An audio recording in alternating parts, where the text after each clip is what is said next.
Lights camera action. नाम विश्वनाथ नाना पाटेकर। पैदाइश 1 जनवरी 1951। जगह मुरूद जंजीरा।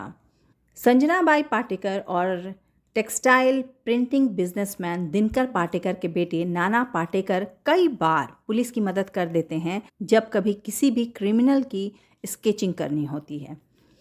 ये कम ही लोग जानते हैं कि नाना को फिल्मों में लाने वाली स्मिता पाटिल हैं, जो इन्हें पहली बार मशहूर प्रोड्यूसर रवि चोपड़ा के पास ले गई थी। और फिल्म आज की आवाज़ में नाना को एक रेपिस्ट का किरदार मिला था। नाना पाटेकर को ये रोल कुछ खास पसंद नहीं आया था और नाना पाटेकर शुरू से ही थोड़े मुफट थे। लिहाजा प्रोड्यूसर को बुरा भला कह दिया। हालांकि देखा जाए तो ये सारा उतार चढ़ाव नाना पाटेकर को एक मंझा हुआ अदाकार बनाने की सीढ़ी थी। अपने गांव के नाटकों में भाग लेने वाले नाना जब वो फिल्मों के पोस्टर पेंट किया करते थे और सिर्फ 35 रुपये उन्हें मिलते थे। कई दफ़ा नाना पाटेकर खाने के वक्त अपने दोस्तों के घर जाते थे ताकि कोई भी दोस्त उन्हें 2 रोटी के लिए पूछ ले। मशहूर रंगकर्मी विजया मेहता के डायरेक्शन में नाना पाटेकर ने काम किया और यहीं से उनके आगे बढ़ने की शुरुआत हुई। जब नाना 750 रुपये कमा रहे थे, उस वक्त उनकी शादी हुई नीला कांति से, जो एक बैंक में 2500 रुपये में नौकरी कर रही थी। वो हमेशा नाना के लिए कहती थी कि तुम जब तक चाहो नाटकों में काम करो, पैसा मैं कमाऊंगी और मुझे पूरा यकीन है कि एक दिन तुम मुझसे भी ज़्यादा और बहुत ज़्यादा पैसे कमाओगे। सलाम बॉम्बे में इनकी अदाकारी को देखते हुए फिल्म इंडस्ट्री भी इनकी तरफ अब झुकने लगी थी और फिल्म अंगार में काम करने का इन्हें मौका मिला, जिसमें इन्होंने अवार्ड भी हासिल किए। चाहे हिंदी फिल्में हों या फिर मराठी, नाना पाटेकर का जवाब कहीं नहीं है। फिल्म क्रांतिवीर में नाना की अदाकारी ने ये साबित किया है कि वो किसी को भी मंत्रमुग्ध कर सकते हैं।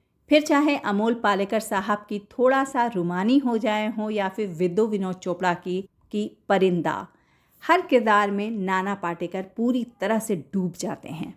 धीरे धीरे वो वक्त भी आया जनाब नाना साहब की ज़िंदगी में जब उन्होंने प्रहार द फर्स्ट अटैक जैसी फिल्म डायरेक्ट की। दूरदर्शन पे एक सीरियल आता था द जंगल बुक। इसमें शेर खान को आवाज़ नाना पाटेकर ने ही दी है। चाहे किरदार जैसा भी हो, हीरो या फिर विलन या फिर किसी कॉमेडी का, हर किरदार नाना पाटेकर जिस अंदाज से निभाते हैं वैसा निभा पाना किसी भी मामूली अदाकार के लिए नामुमकिन है। कई बार नेशनल अवार्ड पाने वाले नाना पाटेकर के फिल्मों की फहरिस्त बहुत लंबी है और जिस तरह की फिल्में वो करते हैं उससे ये साफ जाहिर है कि वो अपनी ज़ाती ज़िंदगी में भी उतना ही जुनून रखते हैं। नाना पाटेकर पे जो सबसे बड़ा दाग है वो अपने ही बड़े बेटे को मारने का है। हालांकि इस बात में बिल्कुल भी सच्चाई नहीं है।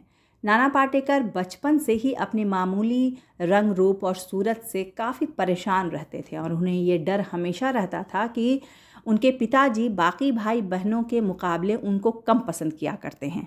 हालांकि ये नाना की सिर्फ एक सोच ही थी। नाना जब पहली बार बाप बने तो उन्होंने जब अपने बेटे को पहली दफ़ा देखा तो वो दंग रह गए। उनके बेटे के ऊपर के होंठ कटे हुए थे और उस दिन के बाद नाना ने कभी भी अपने बेटे को गोद में नहीं लिया। एक दूरी बना ली और बस जिस दिन उनके बेटे ने दुनिया को अलविदा कहा उस वक्त सिर्फ नाना पाटेकर अकेले घर। और फिर क्या था, मीडिया ने रूप कुछ यूँ पलटा कि इस पूरे हादसे का जिम्मेदार नाना पाटेकर को ठहरा दिया गया। लेकिन उस दिन से आज तक नाना ने अपनी ज़ाती ज़िंदगी को सादगी से भर लिया। भारतीय सिनेमा के इतिहास में नाना पाटेकर का नाम हमेशा शान से लिया जाता रहेगा। मैं नीला अफरोज़ आप सभी के सामने रहूँगी बस थोड़े इंतज़ार के बाद कुछ नए और पुराने किस्से के साथ।